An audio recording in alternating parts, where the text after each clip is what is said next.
On the 9 o'clock news tonight, as Europe grapples with the migrant crisis, the shocking image of a drowned Syrian toddler reveals the full horror facing some refugees. The fallout from the Fennelly report, the Taoiseach is facing a motion of no confidence. At the banking inquiry, former Nationwide boss defends his action and his pension. In all the comments, I'd say 80% of what has been written about me by certain individuals is totally wrong. Meet Citizen Schmidt.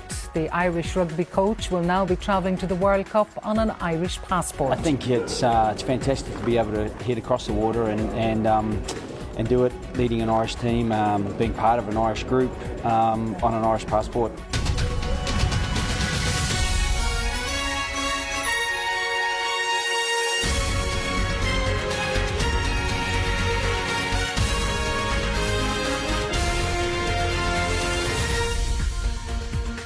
Good evening and welcome. France, Italy and Germany have signed a joint document calling for a fair distribution of migrants across the countries of the EU.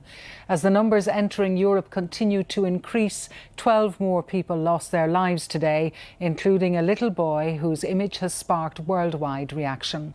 3-year-old Ayhan Kurdi was one of a group of people who set off from the Turkish coast hoping to reach Greece. He died along with his 5-year-old brother and 3 other children. Viewers are advised that this report contains disturbing images. Tragic scenes today as yet more people lost their lives at sea. 2 boats en route from Turkey to Greece turned over, 12 drowned. Among them, this little Syrian boy, 3-year-old Ayhan Kurdi, whose body came ashore at the Turkish resort of Bodrum. He was headed for Kos, but drowned along with his 5-year-old brother and 3 other children. The image seen worldwide has become a symbol of the growing crisis that is crying out for a solution.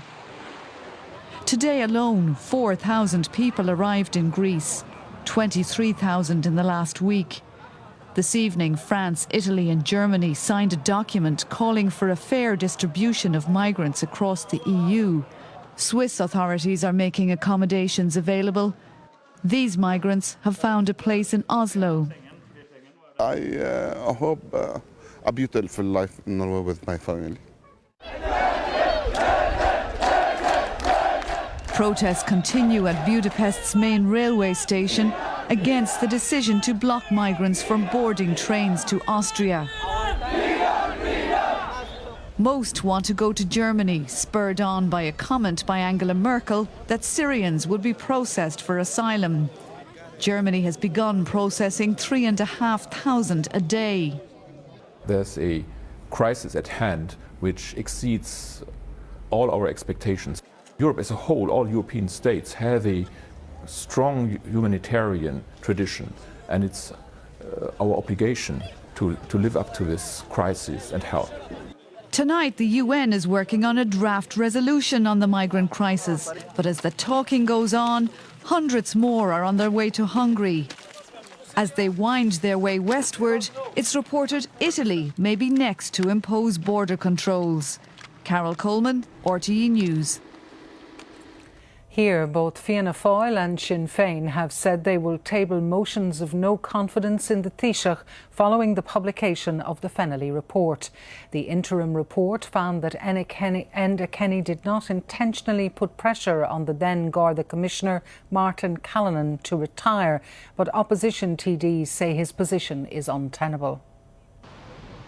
The political fallout from the Fennelly report continues today. Both Sinn Féin and Fianna Fáil believe that Taoiseach effectively dismissed the former Garda Commissioner, and they both want to table a motion of no confidence in him, with Sinn Féin also expressing no confidence in the Attorney General. When the House resumes, we believe the Dáil should be called back next week to discuss this, and we will be tabling a motion of no confidence in the Taoiseach for his appalling handling of this case.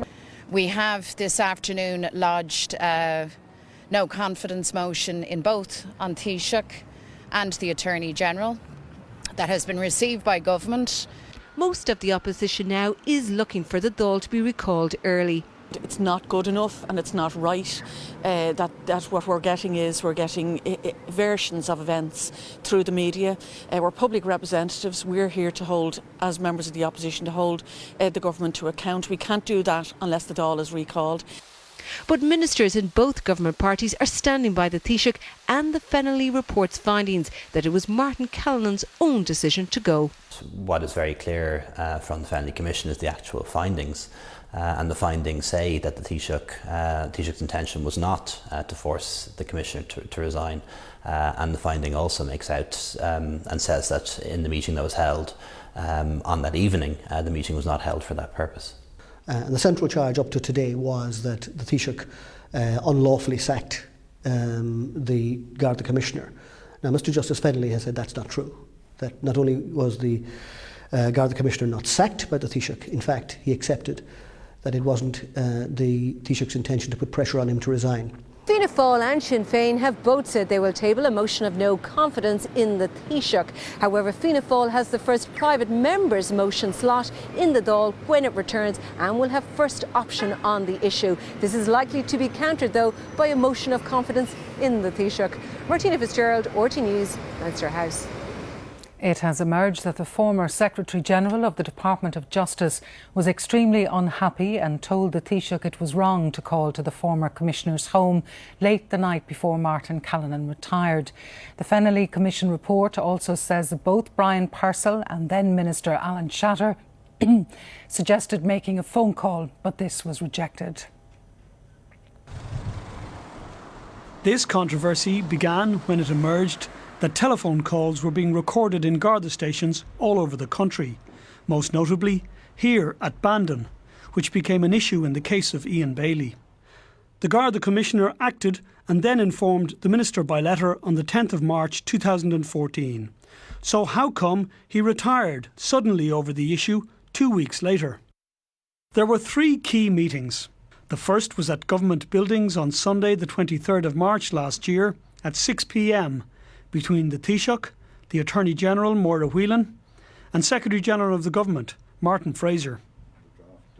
In what the Commission described as a very dramatic presentation using trenchant language, the Attorney-General told the Taoiseach the Gardaí were committing crimes all over the country with total disregard for ministerial authorisation and the rights of citizens. The Minister for Justice was not invited to the meeting. The Commission says it's difficult to avoid the conclusion that a decision was made not to include him. The Commission also said nobody at the meeting thought to contact the Commissioner, who by this time had already informed the AG's office and written to the Minister. The second key meeting was 24 hours later in Government Buildings on Monday, the 24th of March at 6 p.m. Again, the Taoiseach, the Attorney-General, Maura Whelan, and the Secretary to the Government, Martin Fraser, were there. 20 minutes into that meeting, they decided to invite the Minister for Justice. He had no prior knowledge, and 3 hours after that, the Secretary-General of the Department of Justice, Brian Purcell, was also summoned. The meeting lasted over 4 hours. No notes were taken. Brian Purcell hadn't told anyone else about the Garda Commissioner's letter informing the Minister about the tapes. He was the only one in the room who knew. The Taoiseach and Secretary-General Martin Fraser wanted Brian Purcell to tell Martin Callinan in person that night that the Taoiseach may not be able to express confidence in him at Cabinet the next morning. The Commission says Brian Purcell was extremely unhappy and felt that was wrong, and both he and Minister Shatter said they should phone the Commissioner and arrange an early meeting in the morning. This was refused. The Commission said it received no satisfactory explanation why telephoning was rejected. The third meeting was at the home of the Garda Commissioner Martin Callinan on Monday the 24th of March, late at night, between himself and the Secretary-General Brian Purcell. Purcell described it as one of the worst days of his life. He delivered the message from the Taoiseach in Martin Callinan's kitchen. After that meeting, the Commissioner decided to retire. He asked for 2 or 3 months, but the Taoiseach said no. Enda Kenny said Martin Callinan had to retire with immediate effect. The Commission concluded he did not intend to put pressure on the Commissioner to resign. It was a one-word text at midnight from Alan Shatter to Brian Purcell. Horrendous, that summed up, the report says, the true underlying reality of what was happening that night. Alan Shatter told the Commission the notion that Brian Purcell had been asked to go and seek information was fantasy. The Fennelly Commission is continuing its work into the Garda recordings. To listen to them all, it says, simultaneously, in real time and on 4 machines, could take 27 years. Paul Reynolds, RTE News, Dublin. And for more on this, we're joined now by our political correspondent, David Davin-Power. David, much talk today about no confidence motions and a lack of confidence, but is anyone at this stage politically vulnerable here? Well, Eileen, Judge Fennelly was clearly sceptical about much of what he heard. The Taoiseach is strictly speaking in the clear, but the picture the report paints of the few days before the departure of Martin Callanan is quite frankly a chaotic one. The judge wonders why Alan Shatter wasn't brought into the loop at a crucial time. He's baffled by the fact that the Taoiseach and the meeting decided not to phone Martin Callanan rather than send Brian Purcell out to brief him in person. But that being said, the Taoiseach is, I think, fireproofed by the finding that it was not his intention to bring about the departure of the Garda Commissioner, and equally the Attorney-General, about whose testimony I think the report has the deepest reservations, is safe as long as the Taoiseach has confidence in her. No doubt the Taoiseach will have been encouraged today too by statements from senior Labour figures, David. That's right. I suppose in a sense the Attorney-General was a vulnerable figure rising from the comments of the judge in this report. But she is a Labour appointee. She's very highly regarded by the Labour side of the coalition. She's also become very close to the Taoiseach. I think it was notable, speaking on the 6-1 to Brian Dobson last night, that the Taoiseach was very, very firm in his expressions of confidence in Moira Whelan.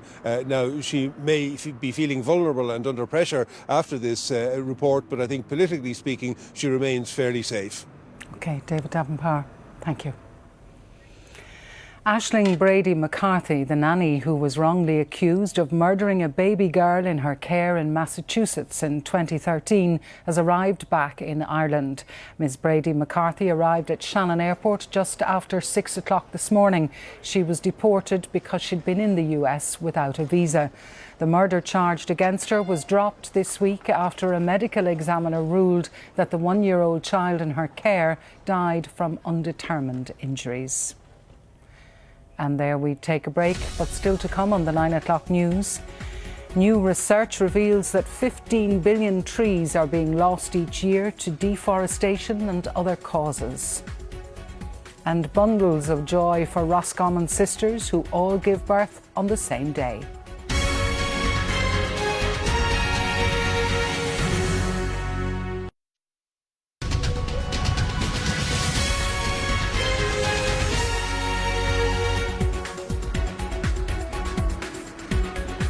Welcome back. The former head of Irish Nationwide has defended his €27.5 million pension pot and said it had grown because he personally managed the fund.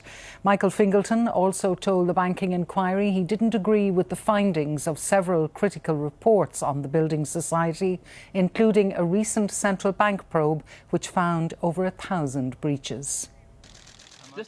Michael Fingleton is one of Ireland's best-known bankers and was head of Irish Nationwide for 38 years until 2009. The Building Society got $5.4 billion from the state, but he didn't regret any of his decisions. In all the comments, I'd say 80% of what has been written about me by certain individuals is totally wrong. You operated Irish Nationwide as a personal fiefdom, that it was your project, you were in control. Totally untrue. The Society was paring back its loan book, he said, but it should have done so earlier. And he admitted some control over large borrowers. Were there ever occasions where you as CEO approved and extended a loan of over 1 million? I could, in certain circumstances, in conjunction with 2 members of the committee, approve a loan without the approval of the board. If it arose, it was an urgency or a commercial circumstances. He admitted a controversial €1 million bonus approved in 2008 was not warranted. But he defended his €27.6 million pension, saying he had personally managed the fund. The net cost of that deputy to the society was, in my view, almost nearer to 3 million. I increased that fund by almost 10 times, tenfold. Later, former Nationwide chairman Michael Walsh blamed the regulator and the central bank. Despite prompting, the leadership that I felt was required from the regulator never came. Michael Fingleton disputed the findings of several critical reports into Irish Nationwide, including a recent central bank probe which found over 1,000 breaches at the society. A further central bank inquiry is looking at executives, including Michael Fingleton, and that may involve other public hearings. Sandra Hurley, RTE News, Leinster House. Eircom says its services have stabilised this evening and customers should now be able to make and receive calls. A fault on the company's core telephony network caused disruption to some mobile and landline calls for several hours today. Link Taxis in Dublin. Hello. One of many businesses affected by this Eircom fault today. I don't think we've lost any business, but our clients have really suffered. I would just say, please, if you have even an idea that we're going to have this kind of catastrophic failure, let us know. Put us on alert. That would be helpful. Eircom says the issue on its core network affected businesses with complex telephony systems, companies using 1800 and 1500 numbers, and people trying to call those numbers. And some mobile customers also experienced disruption to services. Among the other companies affected by this problem today, ESB Networks and Gas Networks Ireland. Both of those companies had to provide alternative phone numbers for their customers to use. There was also some concern about the impact on emergency services. But Eircom has said no calls to emergency services were affected by this problem. Among the services affected was the HSE's medical card phone line, which has now been restored. It was an intermittent fault, so some calls did get through and others did not. And obviously that creates a frustration which we apologise for. We've highlighted a number of points on our network that have caused some congestion of traffic, and we've now rerouted some of our network traffic away from those areas so that we can get to the root cause. Eircom says services have now stabilised, but the company is still investigating the root cause of this fault. Sinead Morris, RTE News. Scientists have expressed concern at new research which has found the number of trees on the earth has almost halved since the beginning of human civilization, with 15 billion being lost every year. However, it also finds there are more than 3 trillion trees worldwide, 8 times more than previous estimates. When counting forests, it's hard to see the wood from the trees. But using satellite imagery and local data, Yale University scientists have produced the best global estimate yet. Their findings, published in the journal Nature, show there are over 3 trillion trees worldwide, 8 times more than previously thought. The highest densities are in forests of subarctic regions of Russia, Scandinavia and North America. But the largest areas are in the tropics, home to 43% of the world's trees. 20% of the forests on Earth are found in Russia, and Canada, United States make up another sort of 10% each. So essentially half the forests on Earth are found in no more than 4 countries. The researchers found that here in Ireland there are 709 million trees, or 154 for every man, woman and child. But overall the study found that there are considerably less trees here per square kilometre than the global median. It is great to see that we have as many as they say that we have. We're not at the races at all when you look at trees, countries like Slovenia, countries like Finland, where there's much more trees per square kilometre in those countries. Since human civilization began 12,000 years ago, the total number of trees has fallen by half. 15 billion trees are being cut down each year through deforestation and forest management. New University of Maryland and Google data claims last year alone 18 million hectares were lost, with the tropics worst hit and huge implications for our climate. Countries who need to reduce emissions, whose emissions in large part are coming from deforestation and land use change, are actually often seeing rising rates of forest loss. Significant findings as world leaders prepare to forge a deal to limit climate change in Paris in December. Will Goodbody, RTE News. 3 sisters from County Roscommon have given birth on the same day. 2 baby boys and a girl were born at Mayo General Hospital yesterday, and a 4th sister, who's overdue, is hoping her baby arrives soon. How are you all? It was very much a family affair at Mayo General Hospital today. After yesterday, these 3 sisters from Cloonfad in County Roscommon all gave birth. Tomás Óg, Sorcha and Phelim were all born just hours apart. The sisters insist, though, there wasn't something in the water and this was never planned. Oh no, it was not. I was actually due on the Friday the 28th. Christina was due on the 30th. Jolene was sectioned on the Tuesday and Bernie was actually today. And if that excitement wasn't enough, a 4th sister is also due to give birth. She's hoping her long wait will soon be over. I'm overdue since Sunday, so hopefully today or tomorrow. Were you disappointed that you didn't have yours yesterday? Yeah, a little bit, but we'll hopefully in the next day or 2. The little babies seem to be coping well with all this new attention. Nurses say they're thriving and doing well. We were all talking about it this morning, the fact that we have 4 sisters in and it's never happened, as far as we know anyway, going back some time. So after being born in Castlebar, will Mayo have 4 new supporters this weekend? Not 4, no. Definitely not. I'll still stick with the Rossies. The 4 sisters are hoping they'll be home in Cloonfad by this weekend. Exciting times ahead.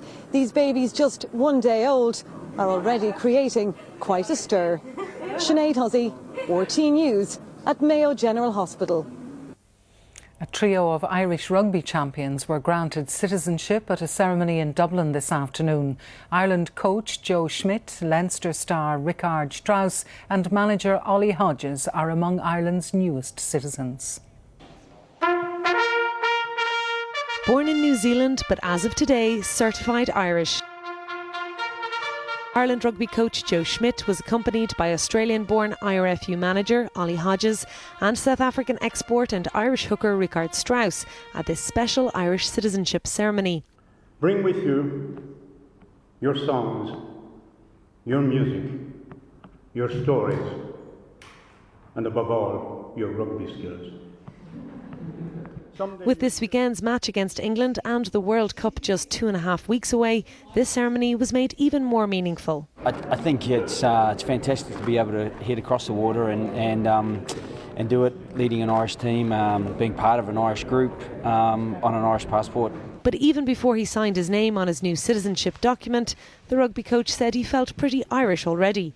Even our family now, there's a bit of Irishness about it. My son, I'll never forget my son saying, "Dad, are you playing at the RDS today?" And it took me a while to work out where that was. Having made the World Cup squad announced yesterday, hooker Richard Strauss had even more to celebrate today, though not for long it seems. We're back into camp tonight, so all the joy will be kicked out of us soon enough and anyway, but we wouldn't have it any other way. It was his wife Emer that led Ollie Hodges to make the move to Ireland in 2002. I suppose my accent needs a little bit of work, but it's great. It's great. It's delighted to be able to be recognised as a citizen finally. That's great. Laura Fletcher, RTE News. And that's Wednesday's 9 o'clock news. The next bulletin is on RTE News Now at 11. But for the moment, from the newsroom, a very good evening.